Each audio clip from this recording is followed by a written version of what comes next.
Almost a year has passed since the death of George Floyd at the hands of Minneapolis police. MLK 365 Executive Director Sam Starks, UC Davis Professor Bruce Haynes, and former Black Lives Matter Sacramento lead Sonia join us to discuss the aftermath of the protests that riveted the world. Professor Haynes, almost a year later, how do you view the consequences of last year's national and international protests highlighting the issues of African Americans that were sparked by George Floyd's death? Well, I think we're still in transition. We're still responding to so many things that have taken place since that time, including the protest in DC in January. And so I think we're at an interesting time politically. We're waiting to see, what the Biden administration is going to be doing. How will the Justice Department reach out and deal with some of the policing issues? So I think there's a lot of unknowns still. Okay.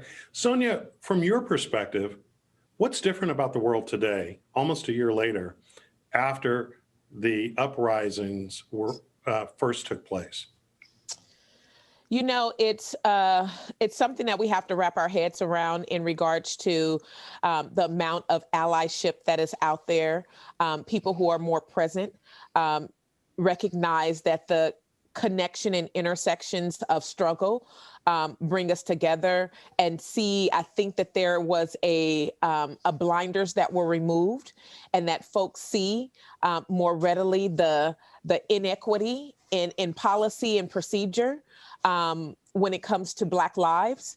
And so I think that that's very different in this moment. I would also say that for Black folks in general, collectively, while it's not a feeling of I told you so and I've been telling you, it's a moment of almost like I can step back and give the earnest to, or put the responsibility on others to do their homework in a more fashionable way, right? Mm-hmm. It's still always going to be my job to speak up. And I would encourage all those who identify with the Black community to speak up. But I think that the responsibility, when we talk about hatred, when we talk about racism, it is going to be the responsibility of those who have closer proximities to whiteness to fix it. It can no longer be our responsibility to be the only one screaming and shouting about racism and Black lives. Sam, Sonia raises a really interesting point about who's got responsibility to fix this.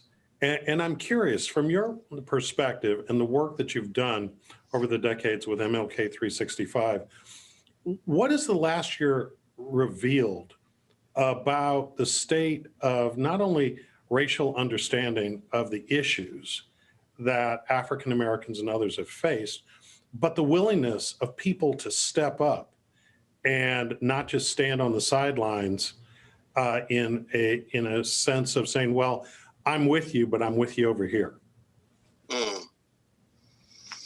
Very powerful stuff from Bruce and Sonia. We have had moments before. Emmett Till was a moment. The 1963 March on Washington was a moment. It was a clarion call. The dogs that were being put sick on the Selma children, fire hoses being sprayed on them, was a moment. We all can remember watching the 6 o'clock news and seeing, or those of us of a certain age can remember seeing on television the president and family and the world really watching those young children being sprayed with a fire hose. And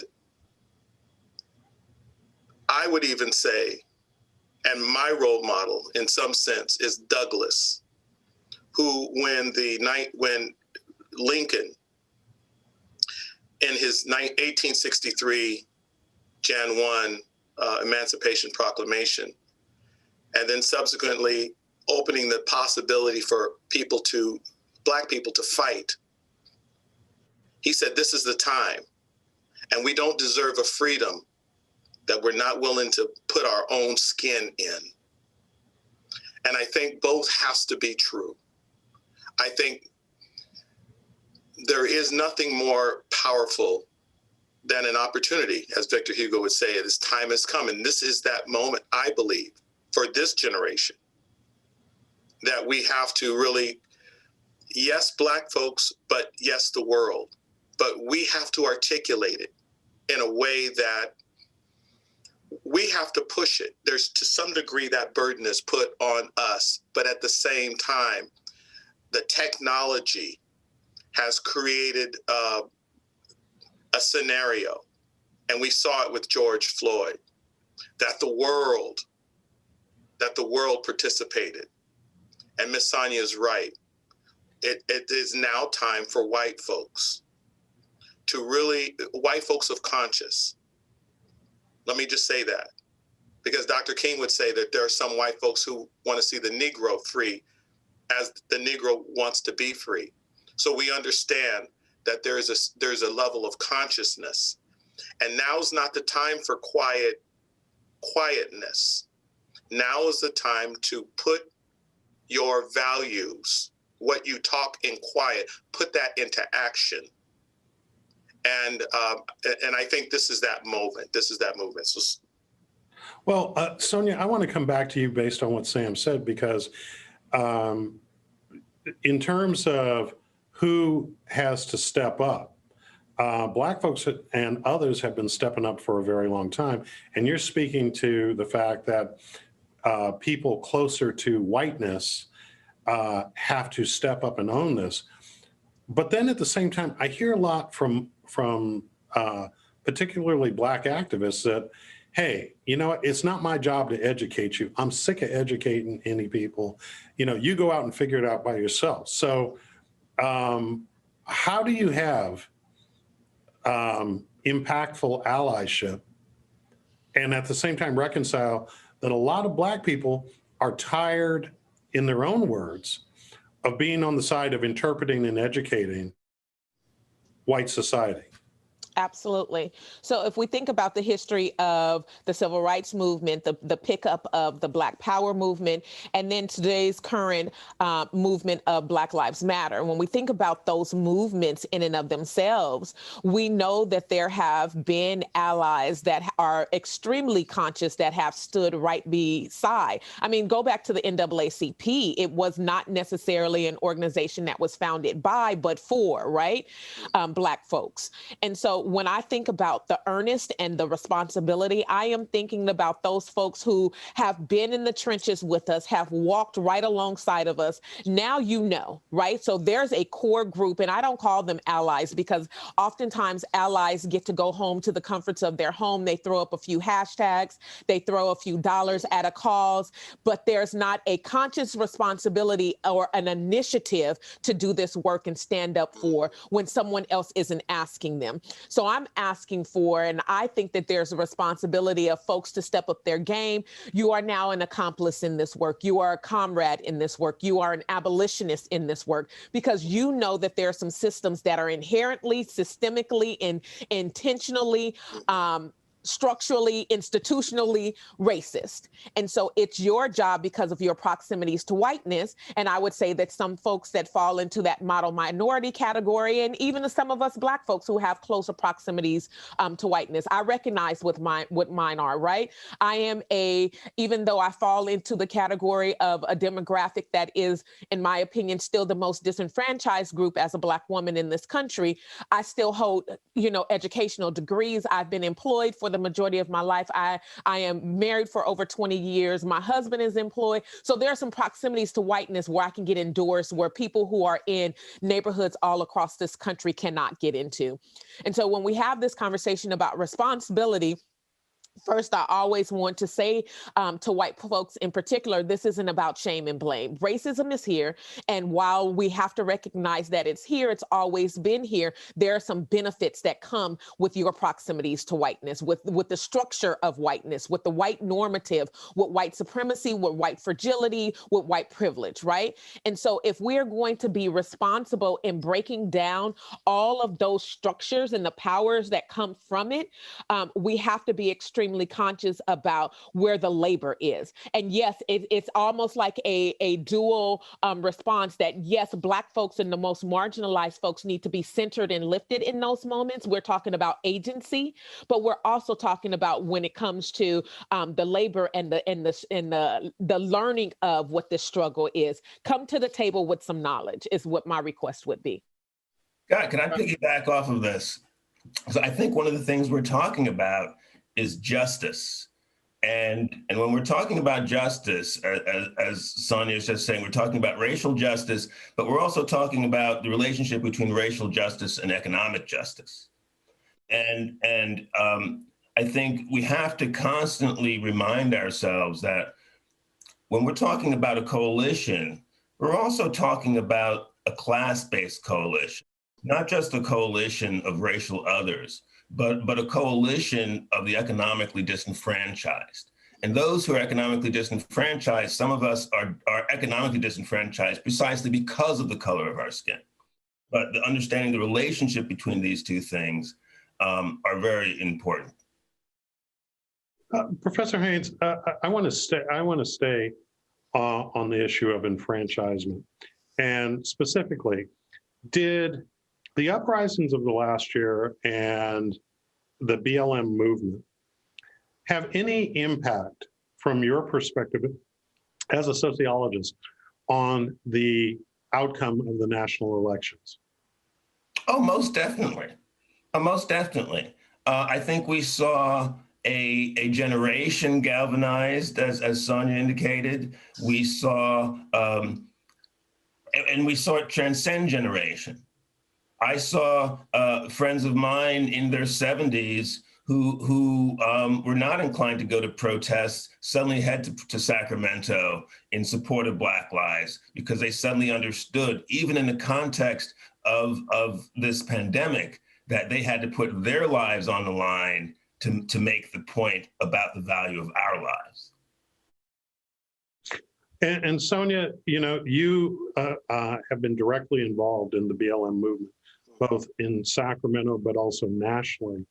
How is it that you and your colleagues assess the impact of last year on the trajectory of the nation's elections, but also on the conversation? Absolutely.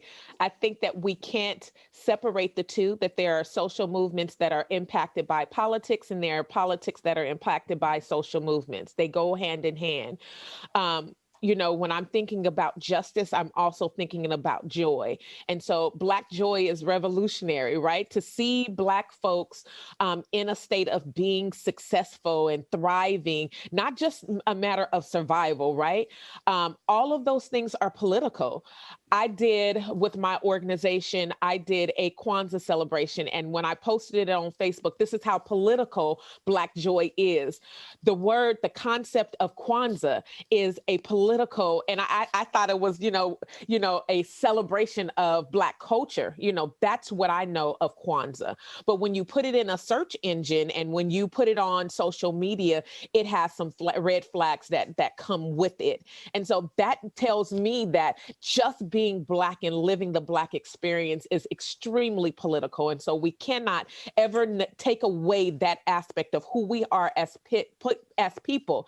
The history for 400 years has been around the enslavement, the control, the sheer trajectory and hindering of Black success. And so that's all intentional. And if we don't think that it has anything to do with politics, shame on us. We still have our blinders on.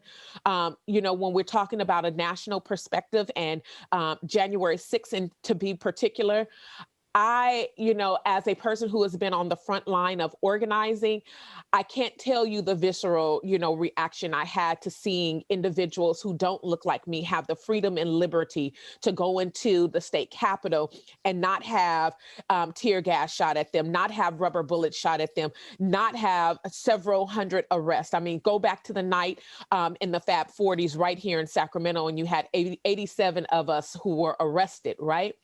Including a journalist, I believe. Including journalists, including clergy persons, and we were legitimately dispersing to our vehicles, right? And so if the response we had since then, since George Floyd, we've had the National Guard be right here in our city.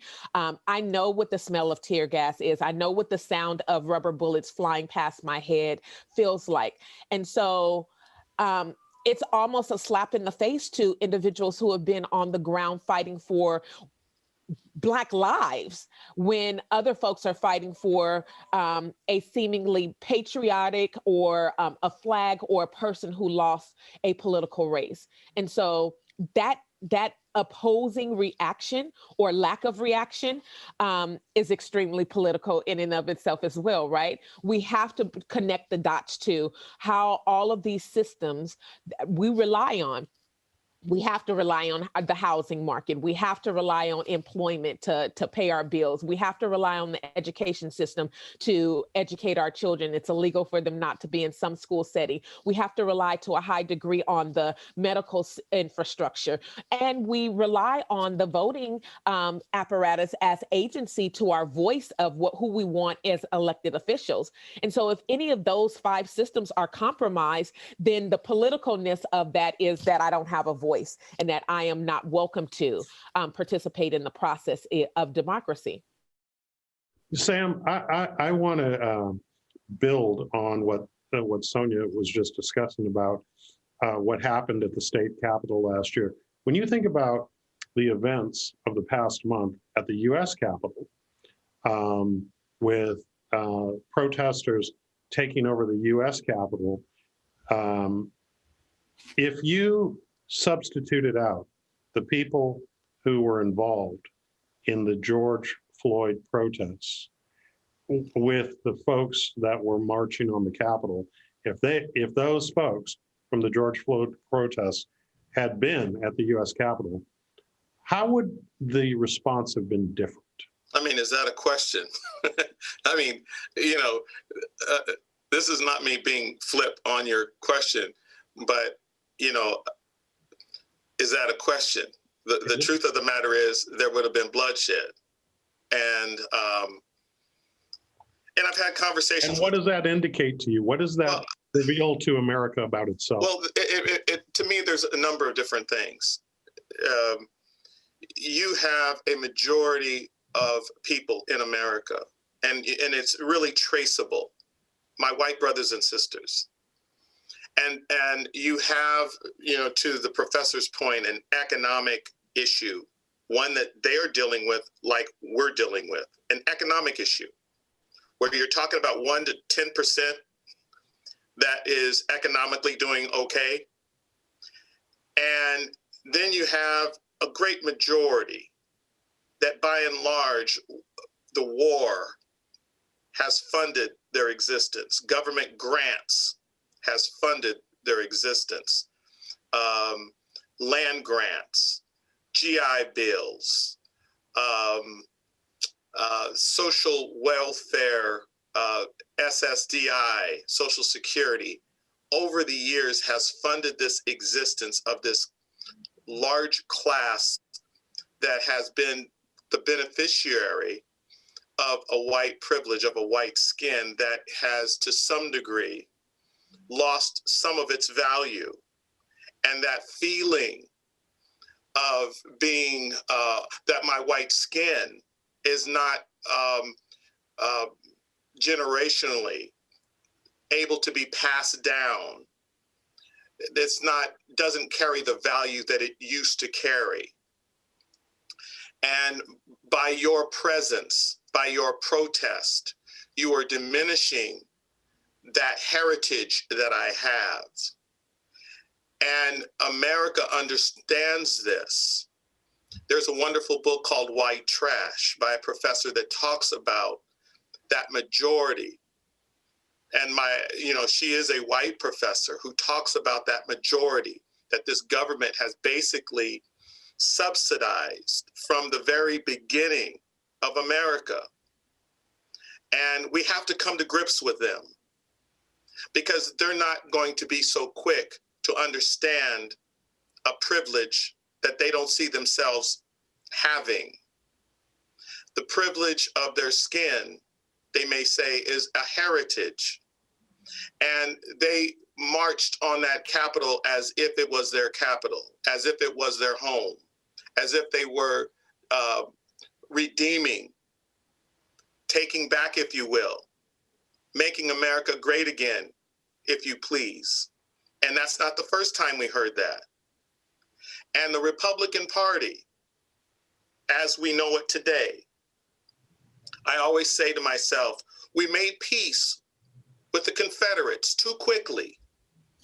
We jumped into bed with them too quickly. We allowed the daughters of the Confederacy to win the peace too quickly. And we wanted peace. We didn't want justice. We wanted peace. And that has been our sin since the beginning of America. We wanted peace with the British, with our Southern brethren, and at the sacrifice on the chopping block or the cell block was the Black person. Move on down. Move on down. We ended in 7 years after the Civil War. And we traded our justice and Black lives for peace with our Southern brethren.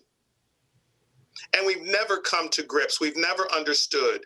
That party, that Confederacy has unrepentantly been a part of the American experience. They have lived in that American experience, which is to say, I would rather America burn than me lose my privilege. I would rather America burn. We saw that. We saw that. And we made peace with them. And we had President Wilson, we had President Roosevelt, and we had even President Reagan when he announced his presidency, where he was, who he was talking to. We had Willie Horton. That narrative has always been a part of our darker side of our American story. And we're saying it's time for that to change. Sam, Yes, I'm sorry, go ahead. No, so I want to piggyback on something you said, because I think one of the things that you capture is the way in which whiteness has propped up the American white working class historically. And this is very true, whether we're talking about the GI Bill or the creation of the suburbs. But one of the things that we're dealing with now is a disenfranchisement of the white working class as well. Yes. If we just look at stagnant wages since the 1970s, yes. and we look at the frustrations expressed by the people who marched on Washington in January, they feel their America's gone because, in fact, they have been economically stagnant as well. They had economic downturn during the Great Recession as well and had difficulty coming back. And now what's been offered to them by the Republican is this false hope of a restoration of whiteness. Meanwhile, the very policies of that GOP was stripping wealth from that white working class over the past 4 years. Send them overseas. Between the realities of what they believe about who's taking their wealth, it's the minorities and the immigrants, and who's really taking their wealth, which is the wealthy. This disconnect is what has been driving this racial wedge in America. Scott, if I could say, Professor, I want to take that. And Sonia, you started in your earlier comments talking about the term intersectionality. You may have stated it wrong, but given this disenfranchisement of people. And we're talking about the historic disenfranchisement of people of color. We haven't even gotten into women's disenfranchisement, but all of these others. And then we talk about the diminishment of the white working class. Where does this term intersectionality come into play that gives form and direction for what should come next? You know, I think the perfect example in history is Martin Luther King. Before he died, you know, he was organizing the Poor People's Campaign, and he was galvanizing people around this concept that it's not about Black against white. It's about, you know, the haves and the have-nots, and the have-nots are being disenfranchised more across the board, and that there are some commonalities and linkages that we can make with one another. And so regardless if we're Black, if we're white, if we're indigenous or brown, if we are, you know, a new immigrant into this country, there's some connection to where we are socially and economically in this country. And that lived experience needs to be talked about more. And so we are at a crossroads right here, right now. When we think about, you know, we've been in this pandemic for almost a year now with respects to COVID, I would offer that we are at a crossroads of two pandemics, one that has been so lasting for more than 400 years. And now that the pandemic of COVID has come and like ripped off that ugly Band-Aid that is hiding all the cankerous, you know, yuckiness that's underneath that wound that just won't heal. And that now we have an opportunity, or at least I hope we take advantage of the opportunity to heal. And taking advantage is going to require folks who understand this history, who understand the pain of what the struggle is. You know, I often say to myself, you know, what was the target on the back of MLK and a Martin Luther King, I'm sorry, MLK and a Malcolm X and a Marcus Garvey and a Fannie Lou Hamer and even a Shirley Chisholm, right? People who have put themselves on the line to make sure that there was equity across the board. And unfortunately, Sonia, we're going to have to leave this most stimulating conversation here because we're out of time. Okay. But it shows that there's more to come back to. Absolutely. And that's our show. Thanks to our guests, and thanks to you for watching Studio Sacramento. I'm Scott Syphax. See you next time right here on KVIE.